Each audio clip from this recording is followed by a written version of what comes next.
बताइएगा, आज जो कौमी असम्बली का इजलास बुलवाया गया है, कहा जा रहा है कि ये इन पे आर्टिकल 6 लग सकता है, इसमें किस हद तक सदाकत है? जी देखें, मेरे लिहाज से ये इजलास जो है ये एक नामुकम्मल नेशनल असम्बली का इजलास है, क्योंकि जो रिज़र्व सीट्स हैं औरतों की और माइनॉरिटीज़ की, बहुत सारी बेतहाशा रिज़र्व सीट्स, उनका फ़ैसला भी इलेक्शन कमीशन ऑफ पाकिस्तान ने किया नहीं। तो एक इजलास बुलाना जो नामुकम्मल है और वो भी एक पार्लियामेंट्री मिनिस्ट्री की तरफ से, वो तो बिल्कुल गलत है। अब प्रेसिडेंट साहब ने इजाज़त दे दी है, प्रेसिडेंट साहब ने इजाज़त दी है, उस लिहाज से उनका जो ख़त है उसमें भी ये लिखा है कि मैं आपको इजाज़त दे रहा हूँ, लेकिन उसका जो कंडीशन है, उसका जो एक शर्त है वो ये है कि पूरी की पूरी जो नेशनल असम्बली है वो मौजूद हो।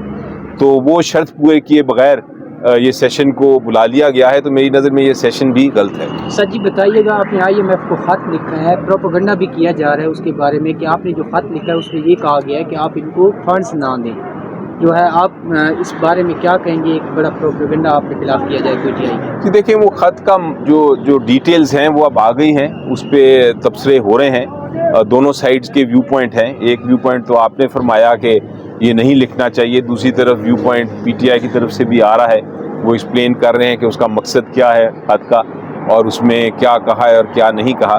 लेकिन जो अहम चीज़ है, IMF को उस ख़त में रोका नहीं गया, उसको ये नहीं कहा कि आप लोन ना दें, उसे कहा गया है कि आप लोन अपनी पाकिस्तान के मुफाद के मद्देनज़र रखते हुए दें और अपने जो चार्टर है उसके मुताबिक दें। तो ये एक डायलॉग है और मेरा ख्याल है डायलॉग के ऊपर आप दोनों साइड पे बहस ज़रूर कर सकते हैं। मैं ये नहीं कहता कि वन साइडेड है ये, इस पर डिबेटेबल है, लेकिन एक हमारा एक पाकिस्तान के अवाम की खातिर, पाकिस्तान की जो अवाम का मैंडेट चोरी हुआ है उसकी खातिर जहाँ जहाँ हम आवाज़ उठा सकेंगे हम उठाएंगे। सर जी बताइएगा कि आज जो इजलास हुआ है उसके बाद कादिर पटेल साहब बाहर निकले पीपल पार्टी के, उन्होंने कहा है कि जो कुछ रहनुमा थे ना, उनका जो रवैया था बड़ा गैर जिम्मेदाराना रवैया था, उन्होंने हर बात पे प्रोटेस्ट किया, वो आपकी तरफ ही इशारा कर रहे थे PTI की तरफ। तो इस बयान को आप कैसे लेंगे, क्या कहेंगे इस पर? देखिए, ये तो अब पार्लियामेंट्री सियासत का एक हिस्सा है। अब आपने देखा कि जब हम रिज़ाइन कर गए थे नेशनल असम्बली से, तो नेशनल असम्बली में यकतरफ़ा ही कार्रवाई होती थी। मेरा ख्याल है जो अपोजिशन है वो अब यकतरफ़ा कार्रवाई की इतनी आदी हो गई है कि उनको जब भी उनके सामने कोई खड़ा होता है तो उनको लगता है कि ये पार्लियामेंट्री बिहेवियर नहीं है। लेकिन दरअसल अगर आप देखें तो पार्लियामेंट में राइट प्रोटेस्ट करना और अगर पार्लियामेंट में आवाज़ उठाना, ये एक सही निज़ाम का हिस्सा है और इस पर किसी को शिकायत नहीं होनी चाहिए। ये आप बर्दाश्त करते हैं। सिर्फ मैं ये कहता हूँ कि पार्लियामेंट में जब डिबेट हो रही हो तो आपको डिबेट करनी चाहिए, और डिबेट जो है वो पाकिस्तान के इंटरेस्ट में, पाकिस्तान की सालमियत के लिए होनी चाहिए, और फिर कोई ना कोई फ़ैसला होना चाहिए। हमने देखा कि पिछले दौर में जब हमने रिज़ाइन कर लिया था नेशनल असम्बली से, तो बहुत सारे कवानीन बुलडोज़ हुए।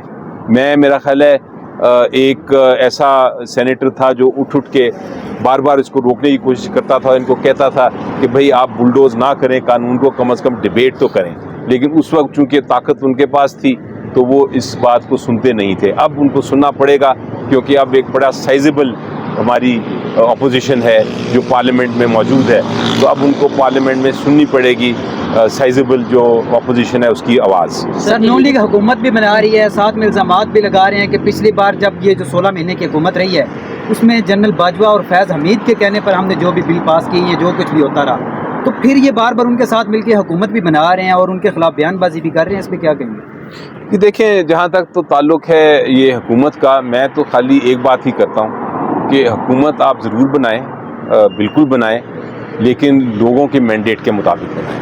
अगर लोगों का एतमाद नहीं है तो फिर आप हुकूमत के हकदार नहीं हैं। तो मैं बाकी और चीज़ों में नहीं जाना चाहता, मैं सिंपल और स्ट्रेट फॉरवर्ड एक बात करता हूँ कि आप सब ने एक बड़ा ह्यूज मैंडेट दिया, बहुत बड़ा मैंडेट दिया, आपने चुप करके हंसते खेलते वोट दिए।